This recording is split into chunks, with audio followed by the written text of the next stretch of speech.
एक प्रश्न मेरा आपसे मोनिका जी, ये तीनों विद्वानों ने जो बात की मैं सबको क्यूमुलेट कर देता हूँ, अक्रू कर देता हूँ मैं। तो भारत का जो कद अंदर से उभर रहा है उससे भारत यूं सशक्त हो रहा है विश्व के आगे। लेकिन एक चीज़ अमूमन फॉरेन पॉलिसी में होती है कि वो दोस्ती दिखाते हैं, जताते हैं, लेकिन जो बिजनेस रिलेशंस होते हैं, ईज ऑफ डूइंग बिजनेस हो गया या बिजनेस रिलेशंस होते हैं, उसकी कुछ निटी ग्रिटी आप हमको बता पाएंगे कि हमको कोई लाभ मिला है या नहीं मिला? बिल्कुल युवराज जी, बहुत अच्छा प्रश्न है आपका। क्योंकि अक्सर क्या होता है, हम लोग देखते हैं बिजनेस मीटिंग्स में भी जाते हैं, हैंडशेक होता है, नाइसिटीज शेयर होती हैं, लेकिन उसके बाद एक्चुअल ग्राउंड पे वो कितना ट्रांसलेट कर पा रहा है मटेरियल बेनिफिट्स में, टेंजिबल बेनिफिट्स में, वो हमेशा एक डाउट का विषय रहता है। और मोदी जी के बारे में अक्सर लोग ये कहते हैं कि ये जो हैं प्रधानमंत्री हैं भारत के, लेकिन हर समय पूरा विश्व घूमते रहते हैं। देखिए, सबसे पहली बात, अगर आंकड़ों पर नज़र डाली जाए तो नो डाउट नरेंद्र मोदी जी पहले ऐसे भारत के प्रधानमंत्री हैं जिन्होंने सबसे ज़्यादा विश्व भ्रमण करा है। उन्होंने सबसे ज़्यादा देश देखे हैं, और सबसे ज़्यादा समय आप नहीं कह सकते, क्योंकि मनमोहन सिंह जी ने सबसे ज़्यादा समय बाहर बिताया था। जब मोदी जी बाहर जाते हैं, छोटे समय के लिए जाते हैं, और उनका सारा ध्यान होता है कि कम से कम समय में ज़्यादा से ज़्यादा जो है वो डिलीवरेबल्स जो हैं उनको एक्सट्रैक्ट कर पाएँ।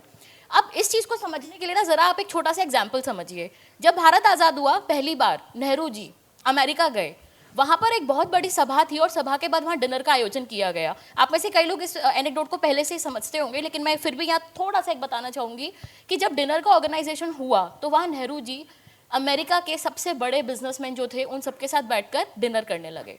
और वहाँ पर सभी बिजनेसमैन ने मिलकर उन्हें बताया कि नेहरू जी, आप जिस सीट पर बैठे हैं, यहाँ पर कुल मिलाकर हम लोग जो हैं इतना बड़ा कैपिटल लेके यहाँ पर बैठे हैं। उन्होंने उन्हें एक रकम बताई। आप मानेंगे इस बात को कि नेहरू जी ने इस बात को सेलिब्रेट करने की बजाय, इस बात पर खुद को बधाई देने की बजाय कि आज मैं ऐसे लोगों के साथ बैठा हूँ जो भारत में इन्वेस्टमेंट करने के लिए इंटरेस्टेड हैं, जो भारत पे अपना पैसा डालने के लिए इंटरेस्टेड हैं, नेहरू जी ने इस बात पर ऑफेंस ले लिया। उन्हें ये बात बहुत बुरी लगी कि देखो, ये पूंजीवादी जो है, ये जो पूंजीपति है, ये मुझे अपना पैसा दिखा रहा है। वो जो एक सोच है ना, वो अब बदल गई है। 2014 से 2024 के बीच में भारत ने सबसे पहले जो सबसे अच्छी चीज़ करी वो ये करी कि हमने सबसे पहले कमेटी बनाई। जब मोदी जी सरकार में आए, जब उन्होंने स्वेरिंग इन सेरेमनी अटेंड करी और उन्हें finally prime minister of India announce किया गया, उन्होंने सबसे पहले एक कार्य किया कि अब तक हमने जितने भी ट्रेड डील, चाहे वो हमने साउथ ईस्ट एशिया के साथ करे हों, आसियान हमारा बहुत अच्छा दोस्त है, लेकिन फिर भी जितनी भी ट्रेड डील्स हमने साउथ ईस्ट एशियन कंट्रीज़ के साथ करी हो, चाहे बायलैटरल बेसिस पे करी हो, चाहे मल्टीलैटरल बेसिस पे करी हो, चाहे आसियान के साथ जो एफटीए है, बहुत फेमस है, हम में से कई लोग उसके विषय में जानते होंगे, वो किया हो, या हम चीन के साथ जितना व्यापार कर रहे हैं, या लैटिन अमेरिका में या अफ्रीका में, खास तौर पर डेवलप्ड कंट्रीज़ के साथ जो हमारी ट्रेड डील्स हैं, उनका ज़रा नफ़ा नुकसान एक बार देख लिया जाए।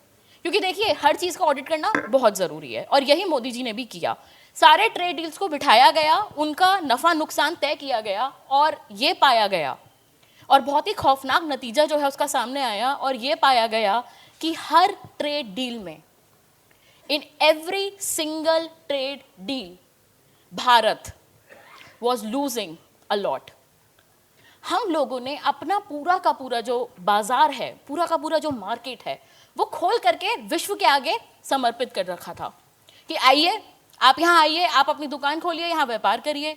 हम लोग छोटी से छोटी सेफ्टी पिन से लेकर के एक बड़े से बड़े हवाई जहाज तक, हर चीज़ के लिए जो चीज़ आसानी से हमारे खुद के लोग बना सकते हैं, जो चीज़ हमारे युवाओं को रोज़गार दे सकती थी, जिस चीज़ से हमारी फैक्ट्रियाँ चल सकती थी, हमें जॉब्स मिल सकती थी, हर चीज़ हम आउटसोर्स कर कर बैठे थे। हर चीज़ के लिए हम उन लोगों पर निर्भर थे। और जब ये चीज़ पाई गई, जब हमें ये समझ में आया कि ओहो, ये तो बहुत बड़ा नुकसान करा लिया। हम सोच रहे थे फ्री मार्केट इकोनॉमी, और ये सब हमारे मित्र हैं, और इनके साथ हम फटाफट से आगे बढ़ जाएंगे, जैसे ये आगे बढ़ गए हैं, चलो इनके साथ ट्रेड डील साइन करते हैं। लेकिन ट्रेड डील, और मुझे यहाँ कहते हुए बहुत दुख हो रहा है कि जितनी ट्रेड डील यूपीए के दौरान साइन हुई हैं, वो कान बंद करके और आंखें बंद कर साइन करी गई। It was literally a blinds and a deaf's approach to trade deals. और उसका असर क्या हुआ कि इतने सारी पेटिशंस हमारे बिजनेसमैन ने मनमोहन सिंह जी को भेजी कि कृपया करके एंटी डंपिंग ड्यूटीज़ लगाइए। ये लोग हमारे यहाँ पर बहुत महंगा सस्ता सामान बेच रहे हैं, हमारे खुद के व्यापारी कुछ नहीं कर पा रहे हैं, आप इसको रोकिए, कस्टम ड्यूटीज़ लगाइए, आप किसी भी तरीके से जो इम्पोर्ट हो रहा है इसको बंद कीजिए। लेकिन किसी के कान पर जो है जूं तक नहीं रहेंगी। और फाइनली हैप्पीली आफ्टर 2014 सबसे पहले आया आत्मनिर्भर भारत इनिशिएटिव, उसके भी पहले आया मेक इन इंडिया इनिशिएटिव। जब मोदी जी अमेरिका जा रहे थे, अब आप कॉन्ट्रास्ट कीजिए नेहरू जी और मोदी जी के बीच में। जब नेहरू जी अमेरिका गए तो उन्होंने अपनी नाक से कोड़ी कैपिटलिस्ट को देख करके कि यार ये तो मुझे अपना पैसा दिखा रहा है। लेकिन जब मोदी जी अमेरिका जा रहे थे तो जाने से पहले उन्होंने एक बहुत बड़ा कार्य किया। उन्होंने उसी से एक दिन पहले शाम को मेक इन इंडिया इनिशिएटिव घोषित किया और उन्होंने कहा कि आज के बाद से भाई देखो सिंपल चीज है, हम हैं भारतीय, हमारे पास डेमोक्रेसी है, हमारे पास डेमोग्राफी है और हमारे पास डिमांड भी है।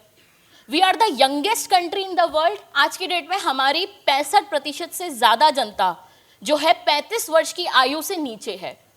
हमारे पास डेमोग्राफी भी है, जवान लोग हैं, कार्य करना चाहते हैं, फैक्ट्रियों में काम करेंगे, ऑफिस में काम करेंगे, चीजें बनाएंगे, बेचेंगे। हमारे पास में डिमांड भी है। We are home to the largest emerging middle class in the world. तो देखिए डिमांड भी हमारे पास है, डेमोग्राफी भी हमारे पास है और डेमोक्रेसी भी हमारे पास है। मोदी जी के बिल्कुल यही शब्द थे और उन्होंने कहा कि आज के बाद चाहे वो आम तौर पर इस्तेमाल करने वाली चीजें हों या फिर रक्षा में इस्तेमाल करने वाली चीजें हों, whether it is make in India और it is make in India defence, आज के बाद जो भी कुछ भारत में बनेगा वो भारतीय स्वयं बनाएंगे और पूरे विश्व के लिए बनाएंगे। और देखिए कहते हैं ना बिल्ली के भाग से छीका टूटा, बिल्कुल वही हुआ 2020 में।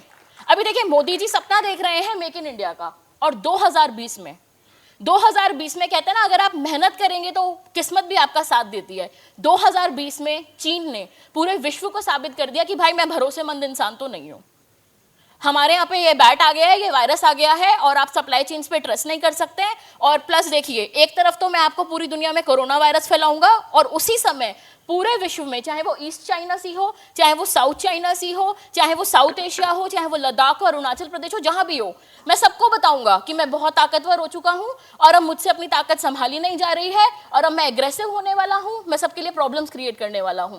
और तब विश्व की आंखें खुली कि अगर इफ चीन is not trustable then India is very reliable। अगर आपको बिजनेस करना है आप प्लीज हमारे देश में आइए, भूल जाइए सेफ्टी पिन आज की डेट में। और बहुत बड़ी बात है युवराज जी, हम सबको अपने आप को आज कंग्रेचुलेशंस बोलना चाहिए क्योंकि भूल जाइए सेफ्टी पिन, मात्र 10 सालों के अंदर आज हम सेमीकंडक्टर की सप्लाई चेन में भी इनिशिएट हो चुके हैं। जिस तरह से मैं यहाँ बोल रही हूँ उसी समय बैंगलोर में और भारत के कितने अन्य शहरों में बड़े बड़े देश, ताइवान जो कि चीन का एनिमी है, बहुत लंबी कहानी है, वहां कभी किसी और दिन सुनाएंगे, लेकिन ताइवान और भी बहुत सारे देश जो हैं वो इंडिया को अपनी सेमीकंडक्टर की सप्लाई चेन में शामिल करना चाहते हैं।